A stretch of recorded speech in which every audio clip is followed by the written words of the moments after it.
사랑하는 여러분, 예수님이 말씀하시는 중에 무리들 중에서 한 여인의 외침 소리가 들려옵니다. 당신을 뵌 태와 당신을 먹인 젖이 복이 있습니다. 이 소리는 예수님께서 적대자들과 바알세불에 대한 논쟁을 하시는 중에 들려온 외침입니다. 무리 중에는 적대자만 있었던 것이 아니었던 것이죠. 그녀는 예수님의 말씀을 들으면서 그 가르침에 감탄하고 감복했습니다. 그러나 예수님은 이 여인의 외침에 대하여 이렇게 말씀하십니다. 예수께서 이르시되 오히려 하나님의 말씀을 듣고 지키는 자가 복이 있느니라. 예수님 주위에는 항상 따르는 무리들이 있었죠.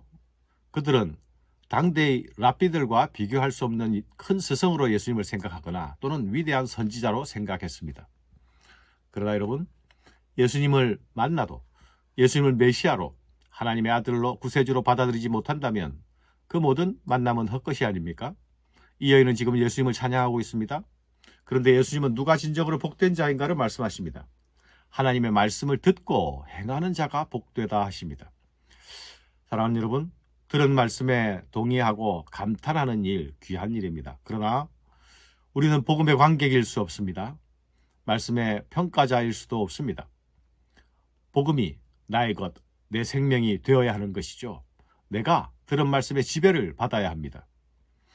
예수님의 위대함에 주목하고 감탄하는 것 귀한 일입니다. 하지만 예수님이 선포하시는 하나님 나라의 도전에 응답하는 것이 더 귀한 일입니다. 예수님을 통해 배우고 듣는 것으로 그분의 통치에 복종하는 데까지 나아가기 위함입니다. 그것은 하나님 나라의 백성이 되는 길이죠.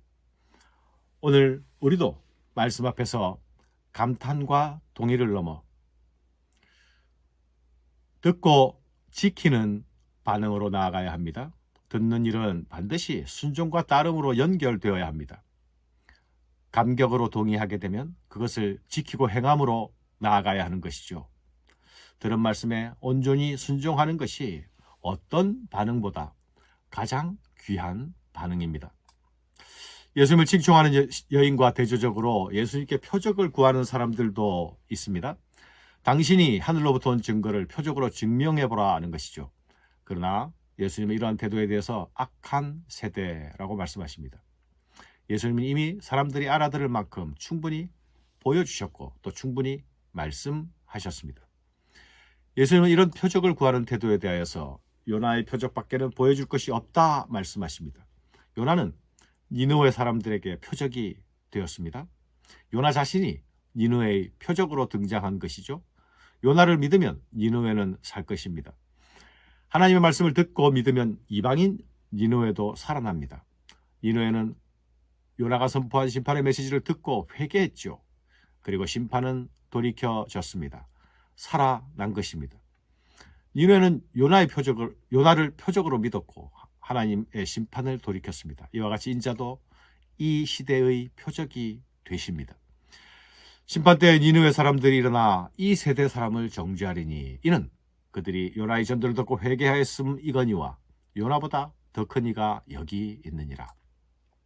심판 때 니느웨 사람들이 일어나서 정죄할 것이라고 말합니다. 이 악한 세대 사람들을 이방인인 니느웨조차도 하나님이 보내신 요나의 회개의 선포에 반응했습니다. 그러나 지금 그들 앞에 계신 예수님은 요나보다 큰 이로 하나님의 보내심을 받은 분입니다. 요나는 오실 예수님의 그림자에 불과한 존재죠. 오신 예수님의 메시지는 회개하라 였죠. 하나님 나라가 가까웠다 였습니다. 회개하고 하나님 나라 백성이 되라고 촉구하는 것이 예수님의 메시지였습니다. 이방인인 니느웨 사람들도 회개하고 구원을 받았는데 하물며 너희는 도대체 무엇이냐고 말씀하시는 것입니다. 예수님은 한 가지 예를 더 들어주십니다. 솔로몬 시대의 이방 여인인 남방 여왕이 솔로몬의 지혜의 말을 들으려고 땅 끝에서부터 찾아온 것을 말씀해 주십니다. 이방 여인이 지혜를 얻으려고 땅 끝에서부터 왔었다. 그런데 너희는 나의 지혜에 귀 기울이지 않는구나. 나는 솔로몬보다 큰 자이다. 사랑하는 여러분, 예수님은 하나님이 보내신 지혜의 말씀이십니다. 요나보다 큰 자이고 솔로몬보다 큰 분이십니다. 그분의 말씀 안에 구원 얻는 지혜가 있습니다. 생명 얻는 지혜가 있습니다.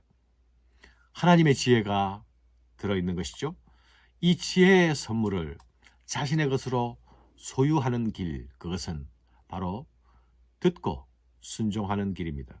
듣고 지키는 것입니다. 듣고 행하는 것입니다. 사랑하는 여러분, 하나님 나라는 회개를 통해 들어가는 나라가 아닙니까? 다른 길은 없습니다. 오신 예수님을 보면서도 다른 표적을 구하는 것, 악한 세대라 하시지 않습니까? 이것은 니느웨 사람보다 못하고 남방 여왕보다 못한 모습입니다. 회개치 않는 자들은 마지막 날에 니느웨 사람들에 의해 정죄당할 것입니다. 남방 여왕에 의해 정죄당할 것입니다. 악한 세대가 보이는 반응은 그들이 믿을 증거가 부족해서가 아니었죠. 믿을 마음이 없었기 때문입니다. 그들이 구할 것은 더 큰 표적이 아니라 더 큰 믿음입니다. 요나보다 더 큰 일을 보면서도, 솔로몬보다 더 큰 일을 보면서도 아무것도 보지 못하는 자들은 자신의 눈이 닫혀 있었기 때문이죠. 더 큰 표적을 보여달라고 요구하기에 앞서 자신들의 눈을 열어주십시오라고 간구해야 하는 것이 마땅하지 않습니까? 예수님이 말씀하시는 등불 비유가 바로 그런 말씀입니다. 누구든지 등불을 켜서 움속에나 말 아래 두지 아니하고 등경 위에 두나니 이는 들어가는 자로 그 빛을 보게 하려 함이라. 네 몸의 등불은 눈이라. 네 눈이 성하면 온몸이 밝을 것이요 만일 나쁘면 내 몸도 어두우리라. 그러므로 네 속에 있는 빛이 어둡지 아니한가 보라. 네 온몸이 밝아 조금 더 어두운 데가 없으면 등불의 빛이 너를 비출 때와 같이 온전히 밝으리라 하시니라. 등불을 켜놓고 숨겨놓는 사람은 없죠. 볼 수 있게 하려고 켜는 것이고, 그래서 등경 위에 둡니다. 예수님이 누구든지 알아볼 수 있도록 하나님께서 우리에게 보내신 등불입니다. 예수님은 구원 역사에서 하나님께서 가장 밝고 또렷하게 비추어 주시는 하나님의 등불입니다. 구원의 등불입니다. 그러나 눈이 어두운 자들은 이 불빛을 볼 수가 없습니다. 불빛이 없는 것이 아니라 빛이 비추어도 볼 수 있는 눈이 닫혀 있는 것입니다. 닫힌 눈으로 더 큰 빛, 더 밝은 빛을 요구하는 것은 의미가 없는 일이죠. 사랑하는 여러분, 우리 마음의 눈의 상태는 어떠할까요? 나의 영적인 눈은 건강합니까?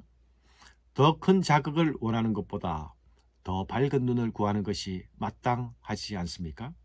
더 큰 자극에 목말라 한다면 먼저 영적인 눈의 건강을 체크해야 합니다.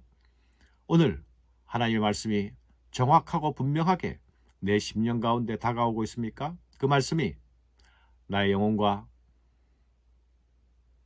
나의 인격을 꿰뚫고 관통하고 있습니까? 아니면 그냥 스쳐 지나가고 있습니까? 우리 스스로를 점검해 보아야 합니다. 하나님의 말씀은 어제나 오늘이나 변함없이 살아있는 말씀임을 기억하십시오. 변하는 것은 우리입니다. 변하는 것은 우리의 영적 상태입니다. 우리의 영혼의 눈이 성하고 건강한지 다시 점검해보는 복된 하루 되시기를 바랍니다. 감사합니다.